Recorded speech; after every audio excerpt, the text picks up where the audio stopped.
ሌላው አሁን ብዙ ነገር ማሽን እየሰራው ነው። አሁን የማሽን የሰራውን አርት እንለዋለን ወይ አይደለም? እንደዛ ነው አይደል? ሳመራይ ሲደረግ የጠየቀው ጥያቄ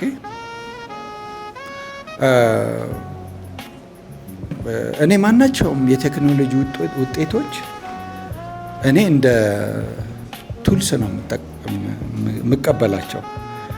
አንድ ኮምፖዚሽን አንድ ኤአይ ቢሰራ በራሱ ተነሳስቶ ከሆነ እትሰማሽን ራሱ መድገም ይችላል።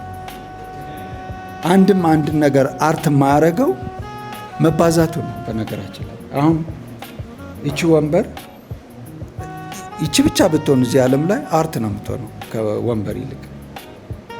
ግን እንደዚህ አይነት ምንም ካለምን ሰተት 1000 መስራት ይቻላል ገበያው ካለ።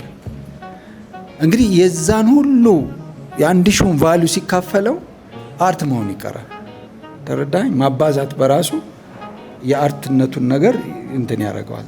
ተደግሞ ከተሰራ ኦልሬዲ አርት የአርት ኳሊቲውን እንትን ያደርገዋል፣ ምንድነው ይቀንሰዋል። ፕሪንት እንኳን ሲሰራ እንትኖቹ ይጻፋሉ ስንተኛው ፕሪንት እንደሆነ። ለምን ከዛ በላይ ካተምክ ካስተመርህን እያጭበረበርክ ነው ማለት ነው። ሬር መሆኑ በራሱ ትልቅ ቫልዩ ያለው ማለት ነው። አንድ እሱ ነው። ሌላው ደግሞ የሰዓሊው የሰውየው ኢንፑት ነው የሚወስነው። ኤአይውን ምን ብለህ አዘኸው ነው ያንን አርት የሰራው? አንተ ሀሳብ አንተ ምንድነው? አንድ ሰዓሊ ፔይንቲንግ ለመስራት ሲል ብዙ ነገሮችን ይማራል። አንደኛ እንዴት መሳል እንዳለበት፣ እንዴት ኮምፖዝ ማድረግ እንዳለበት፣ ሁለተኛ ሶስተኛ ደግሞ ምን አይነት የመስሪያ ቀለሞች እንዳሉ፣ ምን አይነት ብሩሾች እንዳሉ፣ እንዴት መጠቀም እንዳለብን ወዘተ ትማራለህ።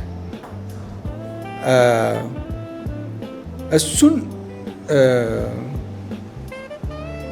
ከተማርክ በኋላ ነው እንግዲህ ያንን የምትፈልገውን ሀሳብ የሚያንጸባርቅ ልበል ወይ ደግሞ የሚያመለክት የሚያሳይ ስራ የምትሰራው። ያ የተማርከው ነገር እንድሰራ አድርጎሃል። ግን ያሰብከውን ይሄ አይዲያ ግን የተማርከው ትምህርት ያመጣል። ተረዳኝ? ማውጫ ነው የሚሆንህ የምታወስበውን ሀሳብ። አሁን ባለንበት ዘመን ብዙ ትልልቅ ሰዓሊዎች አሉ። ሀሳቡን ያመነጫሉ፣ ስራውን የሚሰሩላቸው ሌሎች ሰዎች ናቸው።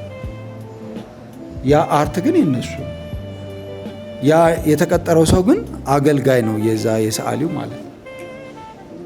ተረዳኝ? ስለዚህ ኤአይም እንደ ተቀጣሪው ሰዓሊ ቁጠር።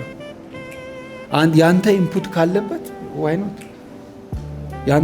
ያ ኤአይ አንተን ለማገልገል ነው የተፈጠረው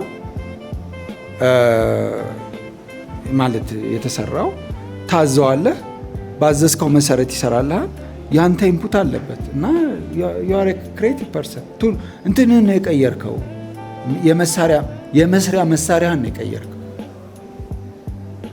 አንተ አሁን በኤአይ ብትሰራ እንደኔ በቀለም አይደለም የሰራው።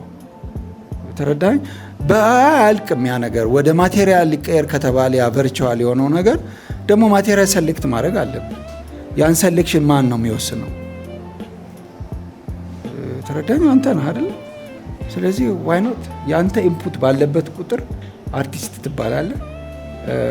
የአርት ሰው በእርግጠኛነት። ተረዳኝ? እንደገና ደግሞ አሁን ሶፍትዌሮች አሉ አይደለም እንዴ? ብዙ ነገር የሚሰሩ እነሱን እንዴት እንደሚሰሩ ካወቅ በኋላ በራሳቸው የሆነ ነገር ይሰሩልሃል? በፍጹም አይሰሩም። ግን ያቃልሉልሃል። እኔ አሁን አንዱን የሆነ ድሮ ሌተሪንግ እንማር ነበርና አንዷን ፊደል ለመቀባት እንደው ቢያንስ እንደ ፍጥነቱ ከ15 ደቂቃ ይፈጅብሃል ከቨር ለማድረግ። አሁን ግን አዶቤ ኢሉስትሬተር ውስጥ ገባ፣ በአንድ ክሊክ ያደርግልሃል። ከዛ ወስደህ ፕሪንት አድርገዋል። በቃ ጊዜውንም ጉልበቱንም አቃለለልን። ግን ያንን ሌተር ቅርጹን፣ ፎርሙን፣ ከለሩን የምትመርጠው አንተ ነው። ይኸው ነው።